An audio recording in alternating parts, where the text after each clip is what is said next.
दोस्तों, अमेज़न जंगल का नाम सुनकर हमारे दिमाग में जो सबसे पहले आता है वो है यहाँ पर रहने वाले अलग अलग तरह के भयानक जानवर, जैसे कि एनाकोंडा, पाइथन और कोबरा।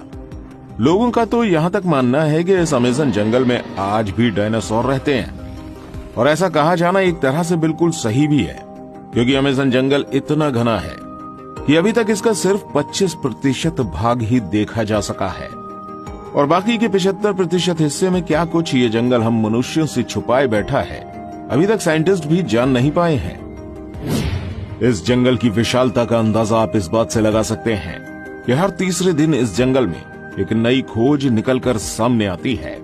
तो आज हम आपको इस वीडियो में अमेज़न जंगल के बारे में कुछ खास चीजें तो बताएंगे, साथ ही हम आपको ये भी बताएंगे कि इस जंगल का निर्माण कैसे हुआ था।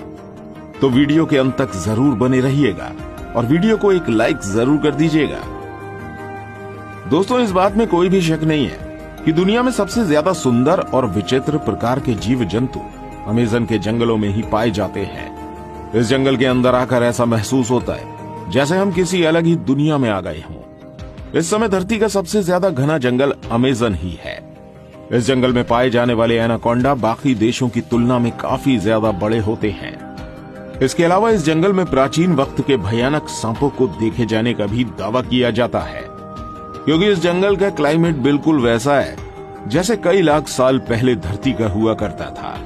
इस जंगल में बुलेट आंट जैसी चींटियां और कई अनोखे जानवर मौजूद हैं, जो कि बस अमेज़न जंगल में ही मिलते हैं। जैसे कि हमने आपको पहले ही बताया, अभी तक अमेज़न जंगल का आधे से कम एरिया ही देखा जा सका है, और बाकी का 75% हिस्सा ऐसा है जहां आज तक इंसान नहीं पहुंच पाया है, क्योंकि ये इतना ज्यादा घना है कि इसके अंदर जाना ही किसी जोखिम से कम नहीं है, और इतने अंदर तक टेक्नोलॉजिकल सामानों को लेकर जाना और भी ज्यादा मुश्किल है। जैसा कि आपने जाना, इसका क्लाइमेट लाखों सालों पहले की पृथ्वी जैसा है, तो वैज्ञानिक भी इस जंगल के साथ ज्यादा छेड़छाड़ करके इसको बर्बाद नहीं करना चाहते।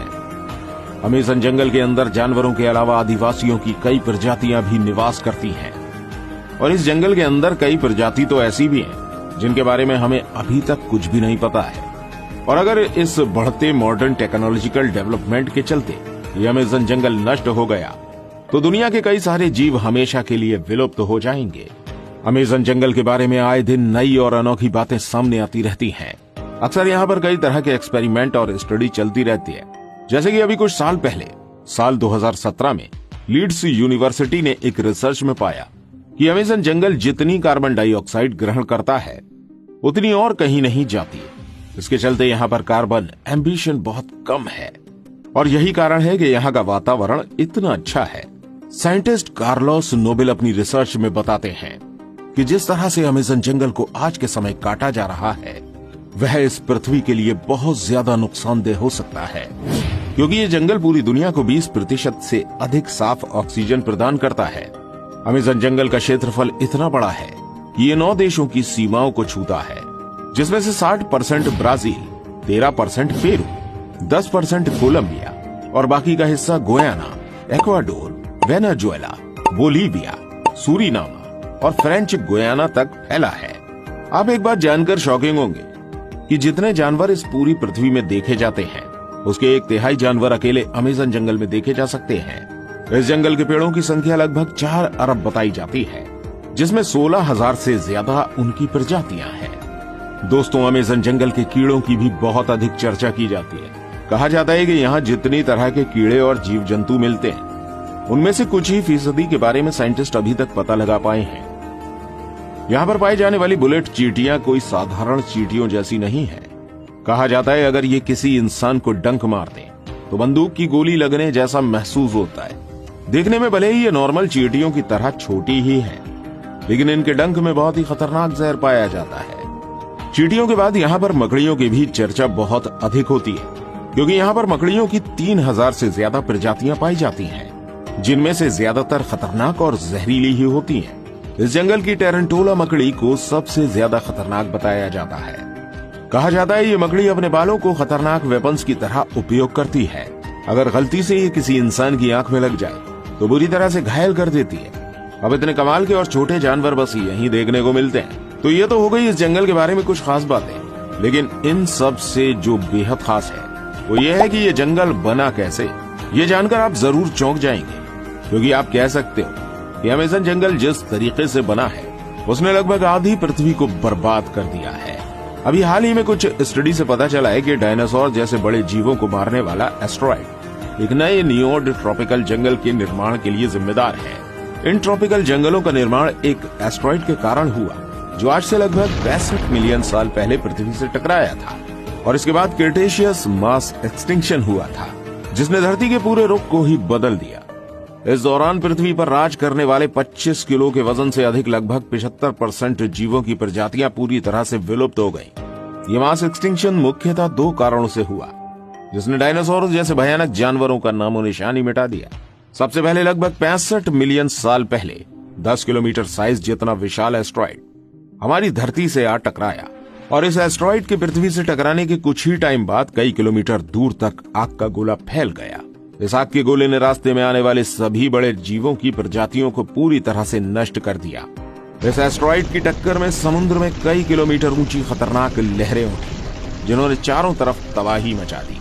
इस टक्कर के कारण निकली धूल कुछ ही वक्त में पूरे आसमान में फैल गई, जिसकी वजह से हमारी धरती का वायुमंडल काफी वक्त के लिए धूल और गैस से ढका रहा, जिसके कारण सूरज से आने वाली प्रकाश की किरणें धरती की सतह पर नहीं पहुंची, जिसकी वजह से धरती का तापमान कई डिग्री सेल्सियस तक गिर गया। इस महाप्रलय की वजह से जीव जंतु और पेड़ पौधे बुरी तरह से नष्ट हो गए।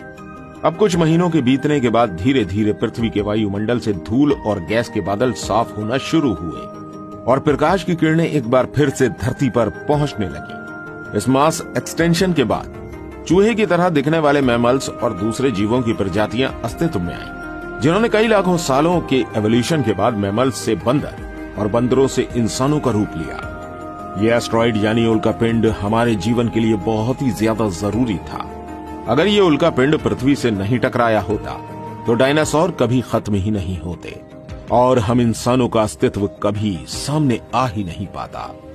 और ये एस्टेरॉयड यानी उल्कापिंड ही वो कारण है जिसकी वजह से अमेज़न जंगल इतना ज्यादा घना है, जहां पर कई अनेकों जीव रहते हैं। दरअसल आज जिस जगह पर अमेज़न जंगल है, वहां पर डायनासोर के समय बहुत ही लंबे पेड़ हुआ करते थे, लेकिन डायनासोर की प्रजाति में कई शाकाहारी डायनासोर भी होते थे, जो कि इन पेड़ों को बढ़ने का मौका कभी नहीं देते थे, क्योंकि वो इन पेड़ों को बढ़ने से पहले ही खा जाया करते थे।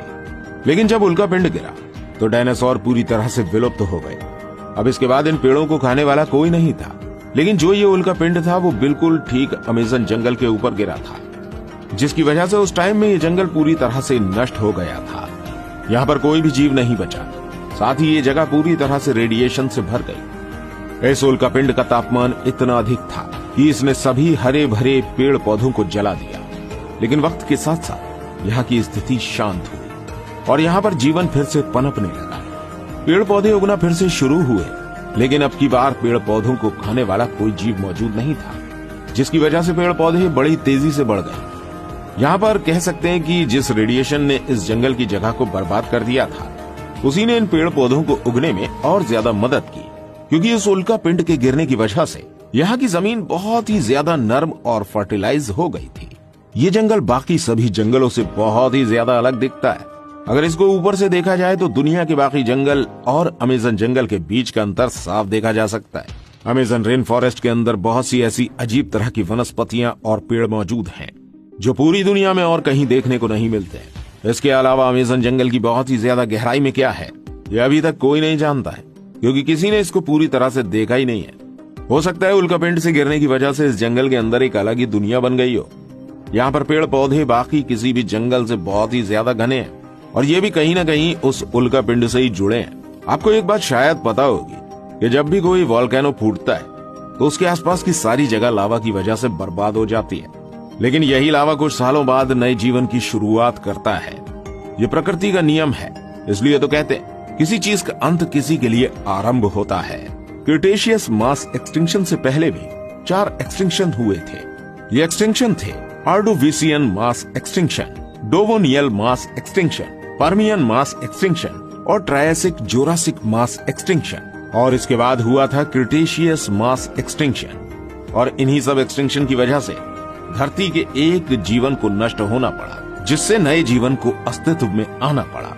वैसे ही एक वक्त आएगा जब इस धरती से हम मानवों का नामो निशान मिट जाएगा। इसके बाद दूसरा जीवन आएगा और वो होगा छठा मास एक्सटिंक्शन। और देखा जाए तो हम इंसान इतनी तेजी से एक्सटिंक्शन की तरफ बढ़ रहे हैं क्योंकि जिस तरह से हम पृथ्वी को प्रदूषित कर रहे हैं और धरती से जंगलों को साफ कर रहे हैं, उस हिसाब से ये एक्सटिंक्शन कभी भी हो सकता है।